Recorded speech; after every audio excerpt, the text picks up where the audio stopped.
श्री राधे। मेरी भोरी किशोरी परिवार के समस्त भक्तों को मेरा प्यार भरा राधे राधे। सभी के हृदयस्थ प्रिया प्रियतम के चरणों में कोटि कोटि नमन। समस्त संतों एवं भक्तों को प्रणाम करते हुए आज के सुतोपा जी के चरित्र की कथा को हम आगे बढ़ाते हैं।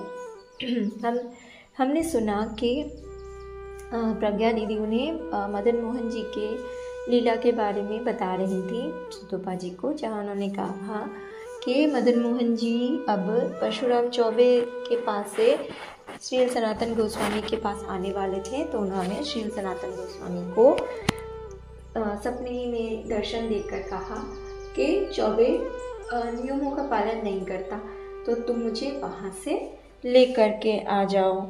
तो चलिए अब देखते हैं कि आगे लीला में क्या होता है। तो एक ही साथ उन्होंने परशुराम चौबे को स्वप्नादेश दिया, अब से मैं वृंदावन के सनातन गोस्वामी के पास ही रहा करूँगा, इसीलिए जब वो मुझे लेने के लिए आए तो तुम रोकना मत। इसीलिए सनातन गोस्वामी जब मदन मोहन जी को अपने संग ले जाने के लिए आए, तब परशुराम ने एक पल की भी देर न करते हुए विग्रह को उन्हें सौंप दिया। फिर तो मदन मोहन जी श्री सनातन गोस्वामी के साथ वृंदावन आ गए। श्री सनातन गोस्वामी ने आदित्य टीले की छोटी सी कुटिया में उनकी स्थापना की। उन दिनों श्री सनातन गोस्वामी का निर्वाह भिक्षा द्वारा ही होता था।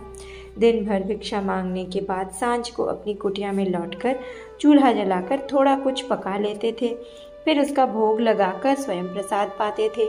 एक दिन अचानक सांझ को भोग लगाते समय मदन मोहन जी बोले, आज के भोग में बिल्कुल नमक नहीं पड़ा, मुझे इसे खाने में बड़ा ही कष्ट हुआ। दिन भर भिक्षा मांगते हुए थक हार कर लौटने के बाद श्री मदन मोहन जी की इस प्रकार के शिकायत से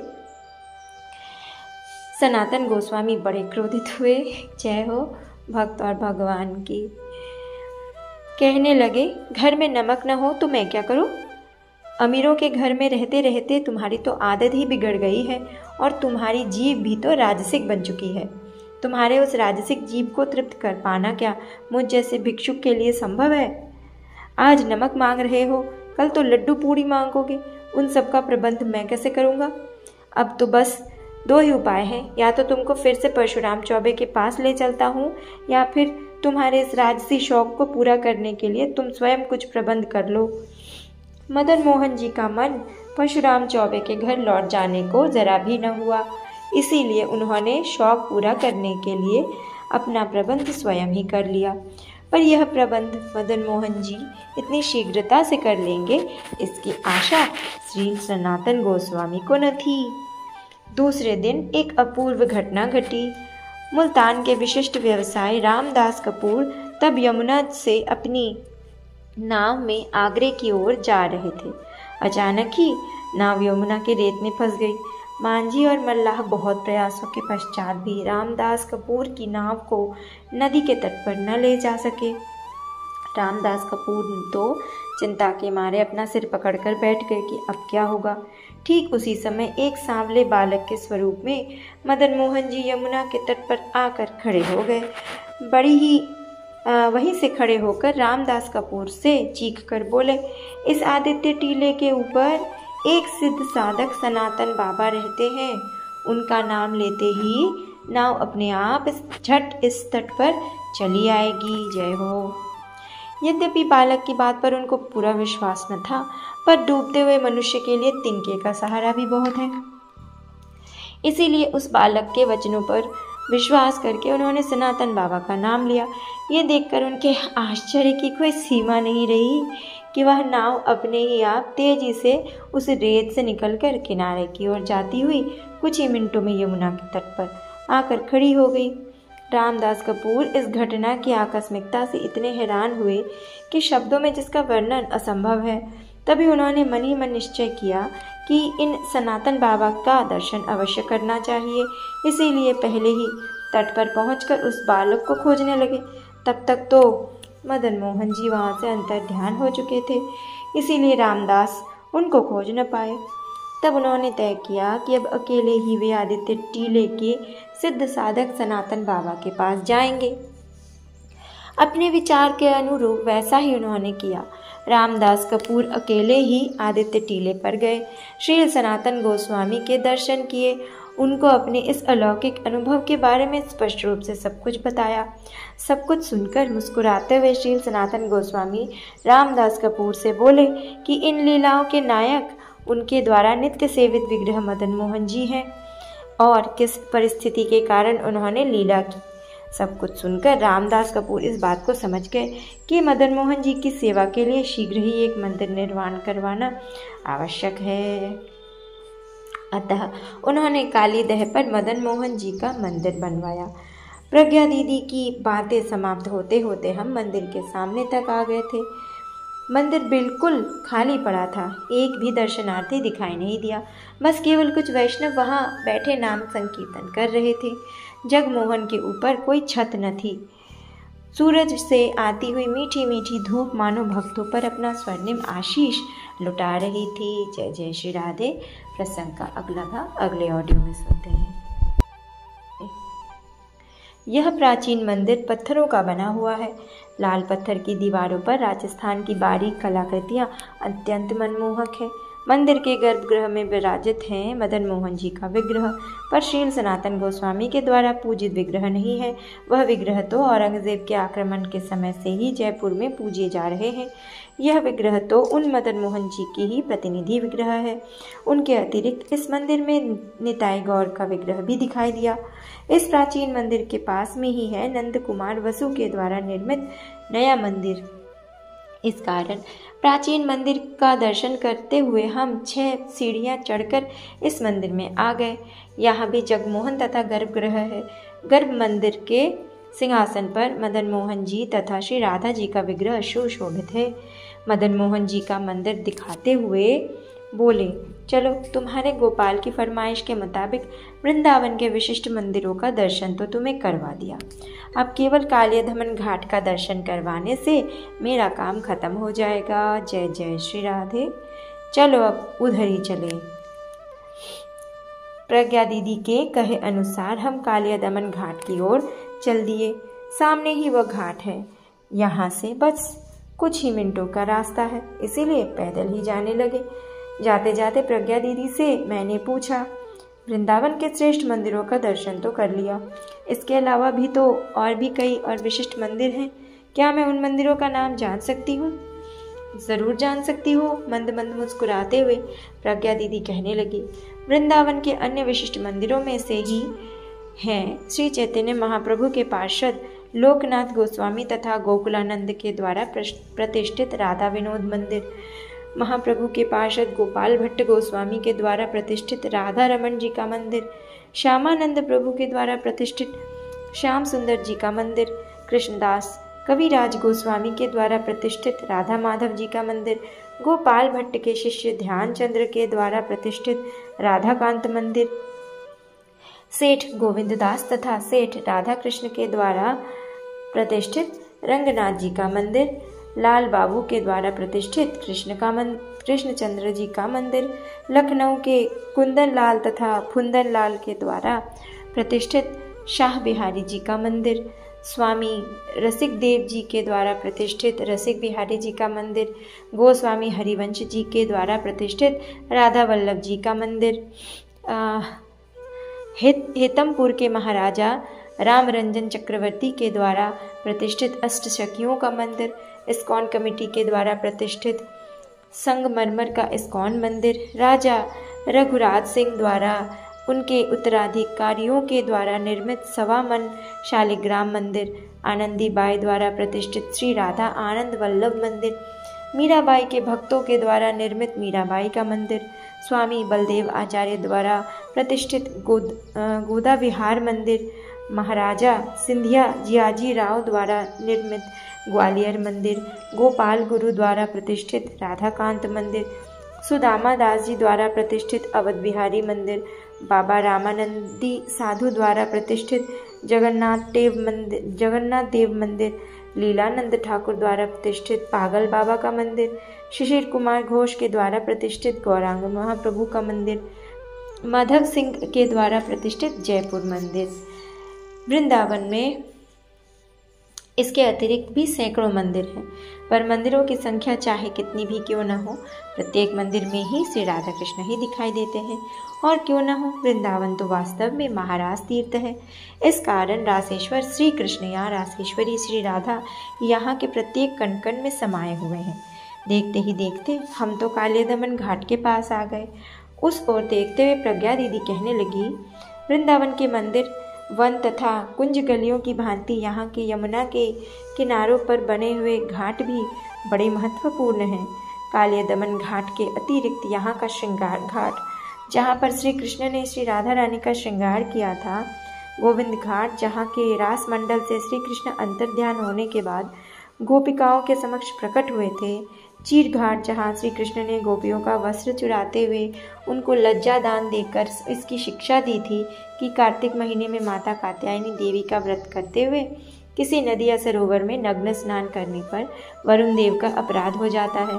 भ्रमर घाट, जहाँ पर गोपियाँ भंवरे के गुंज में श्री कृष्ण जी की बांसुरी की तान सुनकर देहातीत पिया मिलन के आनंद में विभोर हो जाती थी। यहाँ के केशी घाट पर श्री कृष्ण ने कंस के अनुचर तथा मय दानव के पुत्र केशी दैत्य का वध किया था। धीर समीर घाट, जहाँ पर श्री राधा कृष्ण लीला विलास में तल्लीन रहते थे। राजघाट, जहाँ पर श्री कृष्ण मांझी के भेष में 16 आने के बदले नाव में यमुना के पार उतारते थे। श्री कृष्ण के अनेकानेक लीलाओं के साक्षी वराह घाट, सूर्य घाट, जहाँ पर कालियादमन के पश्चात श्री कृष्ण ने विश्राम किया था। कोकिल घाट, जहाँ श्री राधा कृष्ण महाभाव में विभोर रहते थे। युगल घाट, जहाँ श्री कृष्ण के वृंदावन से मथुरा चले जाने के बाद प्रेमातुर गोपियाँ कृष्ण लीला गान में डूबी रहती थी। जय जय श्री राधे, जय जय श्री राधे श्याम। प्रसंग का अगला भाग अगले ऑडियो में सुनते हैं। श्री राधे।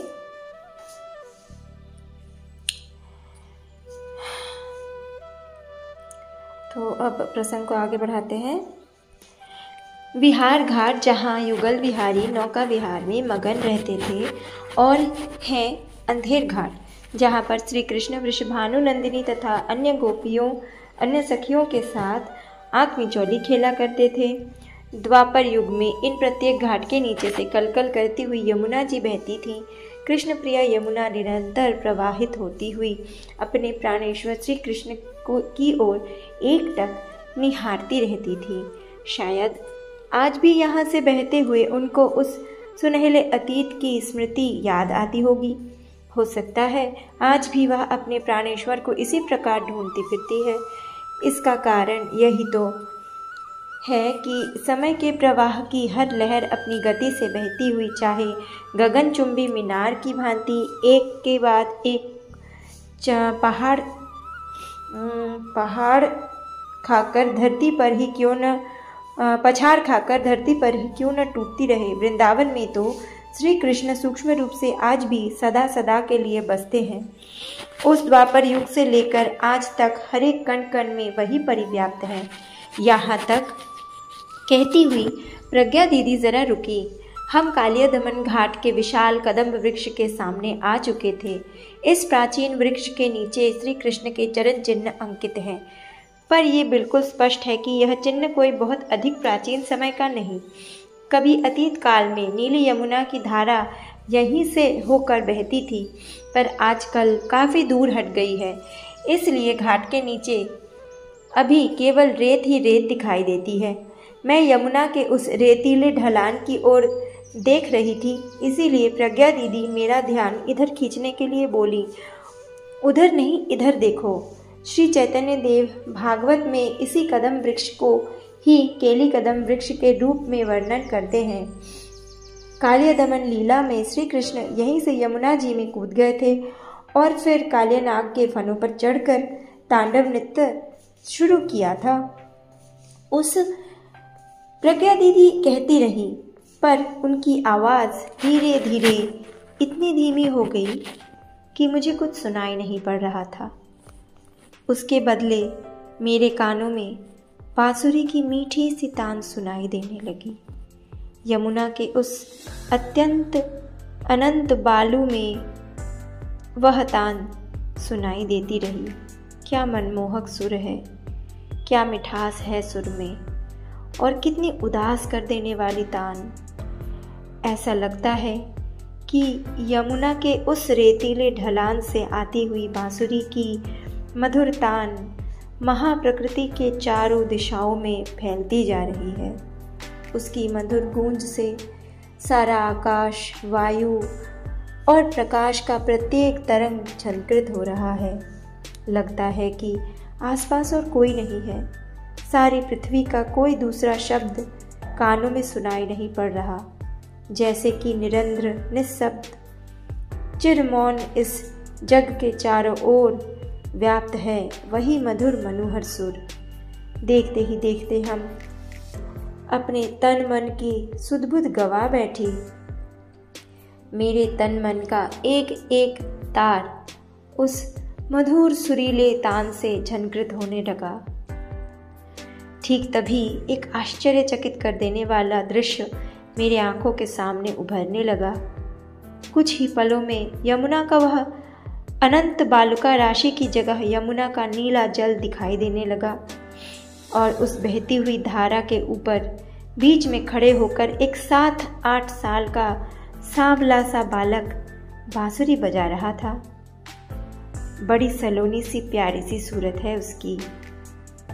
सिर पर मोर पंख धारण किए हुए हैं, एक पीतांबर पहने और पीले रंग का पटका डाल रखा है उसने। अब तक जिस बांसुरी की तान में सुन रही थी, उसका उद्गम मुझे अब दिखाई दिया। मेरा मन उस आनंद स्वादित परमानंद के रस में डूबकर न जाने कहाँ खो गया। मैं अपनी सारी सत्ता के द्वारा उस बांसुरी की रस माधुरी का पान करने लगी, और उस बांसुरी बजाने वाले मोर पंखधारी बालक के अपूर्व सौंदर्य सुषमा को एकटक निहारने लगी। देखते ही देखते मेरी दोनों आंखें एक दिव्य प्रकाश से भर गई। उस प्रकाश से सारा जग उद्भासित हो उठा। जिधर नजर गई बस प्रकाश ही प्रकाश दिखाई देने लगा। देखते ही देखते वह नीली यमुना के तटवर्ती महाप्रकृति तथा यमुना के ऊपर खड़े होकर बांसुरी बजाने वाला वह बालक उस प्रकाश में समा गया। बस केवल उस सर्वव्यापी प्रकाश से पागल बना देने वाली दिव्य मधुर ध्वनि सुनाई देने लगी। धीरे धीरे मैं उस परमानंद में समाहित होने लगी। मेरी आंखों के आगे से संसार का हर एक वस्तु, उसका अस्तित्व मानो मिटने लगा। जब मेरी मूर्छा टूटी तो मैंने देखा कि मैं अपने क्वार्टर में लेटी हुई, मेरे सिंहासन में बैठी हुई मेरे सिरहाने बैठी हुई प्रज्ञा दीदी मेरे साथ पर मेरे माथे पर बराबर पानी की पट्टी रख रही है। समझने में देर न लगी कि मूर्छित दशा में ही वह मुझको यहाँ क्वार्टर में ले आई थी। आंखें खोलते ही पूछा, मेरा गोपाल कहाँ है? इसके उत्तर में प्यार से मेरा माथा सहलाते हुए बोली, गोपाल एकदम ठीक है। तुम्हारे क्वार्टर में आते ही पहले तुमको बिस्तर पर लिटाकर उसे तुम्हारे बैग से निकालकर उसको सिंहासन पर बिठा दिया। पर अब ये तो बताओ कि तुम अचानक हुआ क्या था? बेहोश कैसे हो गई तुम? जय जय श्री राधे। प्रसंग का अगला भाग अगले ऑडियो में सुनते हैं।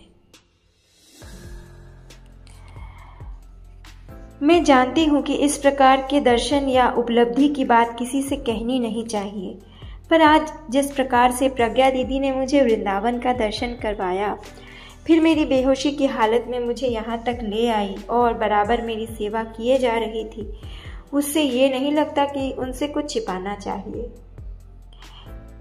इसीलिए प्रज्ञा दीदी की सारी बातें तथा मेरी उपलब्धि के बारे में मैंने बताया। मेरी सारी बातों को बड़े ध्यान से सुना उन्होंने। फिर बड़े प्यार से मेरे माथे को मेरा हाथ थाम कर भाव विभोर होकर बोली, तुम जैसी महान नारी के इतने समीप आकर मैं अपने आप को सौभाग्यवती समझती हूँ। भाई साहब, मेरे जीवन में ऐसा विशेषण प्राप्त कर लेना ये तो बस पहली बार हुआ, पर क्या सचमुच इस विशेषण की योग्य हूँ? मेरे पास है ही क्या, बताइए ना। न ही तपस्या, न साधना, न भक्ति। और फिर मैं लंबे समय तक तो नास्तिक रही। सीधे सीधे अगर देखा जाए तो ऐसा सौभाग्य मिल पाने की कोई योग्यता नहीं मुझ में, परंतु मुझ पर गोपाल की इतनी बड़ी कृपा हुई। अलौकिक रूप से मेरे पास आया। पहली ही रात में उसने मेरे अविश्वासी मन में विश्वास की कुछ बीज बोए और धीरे धीरे एक के बाद एक चमत्कार के द्वारा मुझे समझा दिया। वह चाहे कितनी ही जड़ वस्तु के रूप में हो, पर वही इस जग के चेतन शक्ति का मूल आधार स्वरूप है। फिर देखिए ना, आज की लीला को ही ले लीजिए। मुझसे उसने वृंदावन घुमाने की जिद की। उसका असली मकसद तो था मुझको ही वृंदावन के प्रमुख स्थानों का दर्शन करवाना। इस कारण उसने मेरे ही बैंक के साथी प्रज्ञा दीदी को चुना, जो वृंदावन तीर्थ के बारे में बहुत कुछ जानती हैं। सोचते हुए हैरान हो जाती हूँ कि जिन प्रज्ञा दीदी से आज सुबह तक मेरी कोई खास जान पहचान नहीं थी, उन प्रज्ञा दीदी को भी कुछ ही घंटों में किस प्रकार गोपाल ने अपना बना दिया। और इस बात को अस्वीकार कर पाना तो असंभव ही है कि आज अगर साथ में प्रज्ञा दीदी न होती तो वृंदावन को इस तरह विस्तारित रूप से जान पाना मेरे लिए कदापि संभव न होता। मुझको दर्शन करवाने के लिए ही गोपाल ने जिन 12 स्थानों को चुना, उन प्रत्येक स्थानों पर जाकर मेरे सामने वृंदावन का भिन्न भिन्न रूप प्रकट हुआ। इमली तला पर देखा, वृंदावन की महाप्रकृति ने भी देवत्व का स्वरूप प्राप्त किया है। सेवा कुंज तथा निधि वन में प्रत्यक्ष रूप से श्री राधा नाम का प्रभाव देखा। सामान्य रूप से हिंसक पशु भी इस नाम को सुनते ही हिंसा भूल जाते हैं। गोविंद देव मंदिर, राधा गोपीनाथ मंदिर तथा मदन मोहन मंदिर में देखा किस प्रकार अत्याचार पर प्रेम की विजय होती है। औरंगजेब जैसा पराक्रमी मुगल सम्राट तथा दूसरे हमलावर भी ब्रजनाभ द्वारा प्रतिष्ठित तीनों विग्रहों को अपवित्र करने की कोशिश में सरासर नाकाम रहे।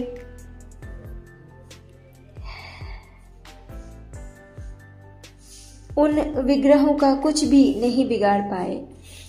अर्थात अत्याचार तथा अत्याचारी लोगों को मनुष्य मौत के पश्चात भुला देते हैं, पर प्रेम के ठाकुर सदा सदा के लिए मनुष्य के मन में अपना घर बनाकर परमानंद से विराजते हैं। श्री राधा दामोदर मंदिर तथा श्री बांके बिहारी मंदिर तो अपने में अनूठे मंदिर हैं, जो भक्तों के प्रति भगवान के आकर्षण का एक विरल प्रतीक है। भक्तों का कष्ट मिटाने किस प्रकार ठाकुर जी स्वयं पास आ जाते हैं, इसका अनुभव दोनों मंदिरों में किया। गोपेश्वर महादेव के मंदिर ने भली भांति यह समझाया कि वास्तव में देव दुर्लभ महाराज की क्या महिमा है, जिसके लिए स्वयं महादेव अपने कैलाश से इस ब्रज में आए थे। कात्यायनी पीठ के मंदिर में जाकर जान सकी कि गोपिकाओं का मूल स्वरूप क्या है। उनका कृष्ण प्रेम जीवात्मा का परमात्मा में विलीन होने की साधना का मधुर स्वरूप है। वंशीवट ने इस बात की साक्षी दी कि श्री कृष्ण की बांसुरी सुनकर कितना मधुर है, उसका प्रमाण मुझे कालिया दमन घाट पे मिला। इन दर्शनों की कोई तुलना नहीं की जा सकती। भाई साहब, मेरा पत्र बहुत लंबा चौड़ा हो गया, पर क्या करूं? आप तो केवल मात्र मेरे बड़े भाई ही नहीं हैं, आध्यात्म मार्ग के प्रदर्शक भी हैं। जब पहल अलौकिकता से मैं विचलित हो उठती थी तो आप ही मुझे भरोसा देते थे। यही तो कारण है कि आध्यात्म जगत की इतनी गहराई में मेरा प्रवेश हो सका। इसीलिए वृंदावन दर्शन के आनंद के हर एक पल का सहभागी आपको बनाना चाहती हूँ। मैं खूब जानती हूँ कि मेरी इस प्राप्ति पर मुझसे भी कहीं अधिक आप प्रसन्न होंगे। भाई साहब, आपको मेरा बहुत बहुत प्रणाम। कृपया आशीर्वाद दें कि मेरे आध्यात्म पथ की यात्रा सफल हो। आपकी लाडली बहन सुतोपा। जय जय श्री राधे। जय श्री राधे। अब ताराशीष जी लिखते हैं, वास्तव में सुतोपा ने जरा भी गलत नहीं लिखा। उसके इस अपार्थिव प्राप्ति का समाचार पाकर मेरा मन भी हर्षित हो उठा। उसके लिए गौरव से मेरा मन भर गया। ऐसे बहन प्राप्त कर लेना तो वाकई बड़े ही सौभाग्य की बात है, जिसने शून्य से प्रारंभ करते हुए गोपाल की कृपा से आज पूर्णता का मार्ग पा लिया है। अतः तुरंत कागज कलम लेकर उसे जवाब लिखने बैठ गया और कुछ पंक्तियां लिखी। प्यारी बहन सुतोपा, तुम्हारा यह पत्र मेरे लिए एक बहुत बड़ी प्राप्ति है। वृंदावन के प्रमुख तीर्थ स्थलियों का दर्शन करते हुए जो उपलब्धियां तुम्हें प्राप्त हुई तथा कालिया दमन घाट पे जिन अपार्थिव दृश्यों को तुमने देखा, उसमें मैं निश्चित हूँ कि बहुत शीघ्र तुम आध्यात्मिक पथ की सफल दिशा में पहुंच जाओगी। गोपाल तुम्हें उसी लक्ष्य पर पहुंचाना चाहता है, इसीलिए तुम तन मन प्राण से उसका ही अवलंब लो। गोपाल ही तो तुम्हें जीवन से महाजीवन तक सफलता पूर्वक पहुंचाने का मूल सहारा है। तुम्हें मेरा आशीर्वाद है कि तुम आध्यात्म के मार्ग पर बहुत आगे बढ़ो। आध्यात्म जग की सारी मधुरता का स्वाद तुम्हारी उपलब्धियों के द्वारा प्राप्त हो। मैं नहीं जानता जीवन में इसके लिए तुम्हें कितना मोल चुकाना होगा, पर यदि तुम अपना सारा प्यार, दुलार और वात्सल्य लुटाती हुई गोपाल को अपने हृदय से लगाकर रखो, तो तुम्हें उसका मोल चाहे कितना भी अधिक से अधिक क्यों न चुकाना पड़े, पर एक न एक दिन वह तुम्हारे जीवन में परमानंद का मूल बनकर अवश्य सामने प्रकट होगा। तुम्हारी मंगल कामना में रत तुम्हारा शुभ चिंतक भाई साहब। जय जय श्री राधे। इसी के साथ सुतोपा जी के इस पुस्तक का एक अध्याय समाप्त होता है। अब हम एक दूसरे अध्याय में प्रवेश करने जा रहे हैं। तो चलिए अब एक दूसरे अध्याय में प्रवेश करते हैं। तो ताराशीष जी लिखते हैं, महाकाल का प्रवाह बड़ा ही विचित्र है। उसके प्रवाह की कोई ठिकाना नहीं होता। उसके प्रवाह की अनिश्चयता से जिंदगी में उथल पुथल मच जाता है। बिल्कुल नदी के बहाव के बराबर ही है। यहाँ जहाँ पर कोई आबाद गांव था, वहीं पर सैलाब की वजह से उसका नामो निशान भी मिट गया, और कभी जहाँ पर नदी थी वहीं पर आज दूर दूर तक रेत के सिवा कुछ नजर नहीं आता। महाकाल के इस नित्य प्रवाहित होती हुई धारा के साथ संतुलन बनाकर हमारे जीवन में भी न जाने कितने बदलाव आते रहते हैं। इस बदलाव में रिश्ते बनते बिखरते रहते हैं। आज जिसे अपना मानकर जिंदगी का सफर तय करना चाहा, न जाने किस मोड़ पर आकर सबके सब पराये हो गए। जिनसे कभी कोई रिश्ता ही नहीं था, उनमें ही अचानक कितना अपनापन महसूस होने लगता है। पर ऐसा भी नहीं कि यह रिश्ते भी बराबर बने रहें। हो सकता है कि किसी नए मोड़ पर आकर ये भी अचानक बिखर जाए। इस नश्वर जगत का कोई भरोसा है क्या? मेरे साथ सुतपा के रिश्ते में भी कभी ऐसा कुछ होने वाला है, इसकी कभी कल्पना भी मैंने नहीं की थी। पर उसे आखिरी खत लिखने के बाद न जाने क्यों उसे खत लिखना बिल्कुल बंद कर दिया। उसने खत लिखना मुझे बिल्कुल बंद कर दिया। यानी सुतोपा जी ने अचानक से इस आखिरी खत के बाद ताराशीष जी को खत लिखना बिल्कुल बंद कर दिया। इसे मैं समझ न पाया। इस अकल्पनीय सच्चाई को भी मैंने हकीकत जान लिया। वैसे उसने लिखना भले ही छोड़ दिया था, पर फिर भी मैं कुछ दिनों तक बराबर उसे खत लिखता ही रहा, बस यही जानने के लिए कि वह कैसी है। पर उन सब का कोई जवाब मुझे नहीं मिला। 4 साल तक उसकी कोई खबर न पाकर अपने दिल को यही कहकर समझा लिया कि महाकाल ही किसी रिश्ते को बनाता तथा तोड़ता भी है, इसीलिए सब कुछ उस पर छोड़ देना ही बेहतर है। यदि उसकी मर्जी हुई तो जरूर फिर से उसके साथ मेरा संपर्क बनेगा। जान पाऊंगा कि क्यों उसने अचानक यह नाता बिना वजह ही तोड़ दिया। हाँ, इतना भी जरूर है कि अगर महाकाल को यही मंजूर हो कि हमेशा हमेशा के लिए यह सब कुछ एक रोज ही बना रहे, तो फिर उस राज को माफ कीजिएगा, हमेशा हमेशा के लिए यह सब कुछ एक राज ही बना रहे, तो फिर उस राज को खोलना किसी इंसान के बस में नहीं। ऐसे ही अपने दिल को समझाने रहने पर भी उसके लिए मेरे स्नेह में कभी कोई कमी नहीं आई। वैसे पहले पहले तो उसके लिए बड़ी फिक्र सताती थी, पर देश में कहीं उस पर कोई मुश्किल तो नहीं आई। पर ऐसे ख्यालात आते ही मन में अपने आप को कोसने लगता कि मैं ये सब अनाप शनाप क्या सोच रहा हूँ भला।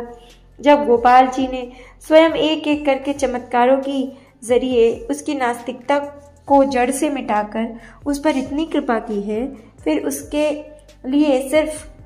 उसके लिए फिक्र करने की क्या ज़रूरत है। इसके बाद तो बस उसके लिए मेरे मन में एक ही उत्सुकता जागती रही, गोपाल ने उसके जीवन में और कौन से नए चमत्कार किए। आध्यात्म के उजाले डगर पर वह कितनी दूर तक आगे बढ़ी होगी। पिछले 4 साल से ये सवाल मेरे मन में वैसे ही संजोए हुए हैं। जय जय श्री राधे।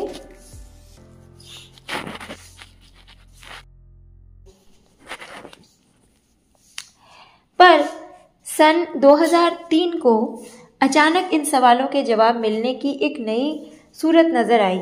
इस घटना के प्रमुख व्यक्ति थे मथुरा के विशिष्ट व्यवसायी राम रतन अग्रवाल जी। सन 2003 को मेरे कलकत्ते के आश्रम में अचानक चले आए। मुझे सूचित किया कि सितंबर के महीने में उन्होंने मथुरा में एक एस्ट्रोलॉजिकल सेमिनार का आयोजन किया है, जहां भारत के विभिन्न प्रांत से प्रख्यात ज्योतिषीगण उसमें भाग लेंगे। उस सेमिनार में मुझे ही सभापति का आसन प्रदान करने का दृढ़ संकल्प कर चुके थे। वैसे सच कहूं तो मुझे इन सभा समितियों के नाम पर से घबराहट होने लगती है। यही कारण है कि मैं इन सब से कोसों दूर रहना पसंद करता हूँ। यहाँ तो फिर से एक वैसा ही प्रस्ताव है।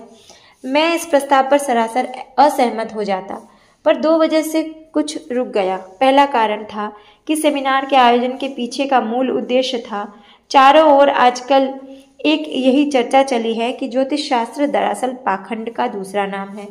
इसीलिए जैसे भी हो सके लोगों के मन में इस भ्रम को मिटाकर ही रहना है।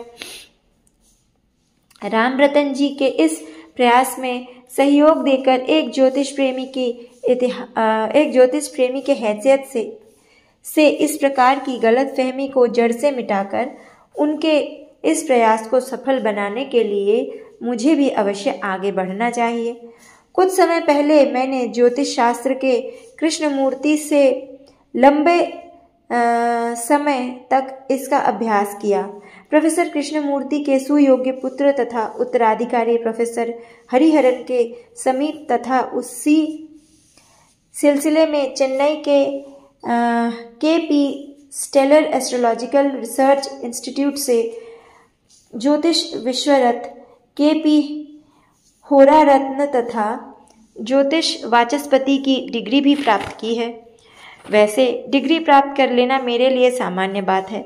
इसका मुख्य कारण था यथार्थ रूप से ज्योतिष विद्या का ज्ञान प्राप्त करना। इसके द्वारा पैसा कमाना कदापि मेरा उद्देश्य नहीं था, न ही अब है और न कभी आगे रहेगा। मुख्य रूप से इस ज्ञान को प्राप्त करने का उद्देश्य था गुप्त विद्या का रसास्वादन कर लेना। मैं इतना दावे के साथ कह सकता हूँ कि मेरा यह उद्देश्य सफल रहा। मैं भली भांति जानता हूँ कि यदि ज्योतिष विद्या के सहारे सही जन्म मुहूर्त की गणना सही प्रकार से की जाए तो भविष्य में आने वाली घटनाओं के बारे में पहले से सटीक रूप से बताया जा सकता है। यही कारण रहा कि ज्योतिष शास्त्र पर लगाए हुए लांछन को मिटाने के लिए मैं आगे बढ़ा। राम रतन जी के इस प्रस्ताव पर सहमत होने का एक और भी कारण यह था कि मथुरा से वृंदावन की दूरी केवल 16 किलोमीटर है। मुझे वहां पहुंचने में कोई दिक्कत नहीं होगी। 16 है या 26 है, माफ़ कीजिएगा। हिंदी न्यूमेरिकल पढ़ने में मुझे थोड़ी दिक्कत होती है। मुझे वहां पहुंचने में कोई दिक्कत नहीं होगी। इससे पहले भी मुझे कई बार मथुरा वृंदावन जाने का सौभाग्य मिला था, इसी कारण वहां के बारे में जानकारी है मुझे। यदि मैं एक बार किसी तरह वहां पहुंच जाऊं तो सुतोपा से बड़ी आसानी से जाकर मिल सकता हूं और तभी जान पाऊंगा कि क्या वजह है कि पिछले 4 सालों से उसने अपने स्नेहशील भाई साहब की कोई खबर नहीं ली और साथ ही उसके उस अलौकिक रूप से प्राप्त किए हुए उन गोपाल विग्रह के भी दर्शन हो जाएंगे, जिनके समीप आकर उस जैसी युक्तिवादिनी तरुणी का परिवर्तन गोपाल की माँ के रूप में हुआ। सुतोपा के बारे में मेरे सारे सवाल का हल भी बड़ी आसानी से मुझे मिल जाएगा। राम रतन जी ने मुझे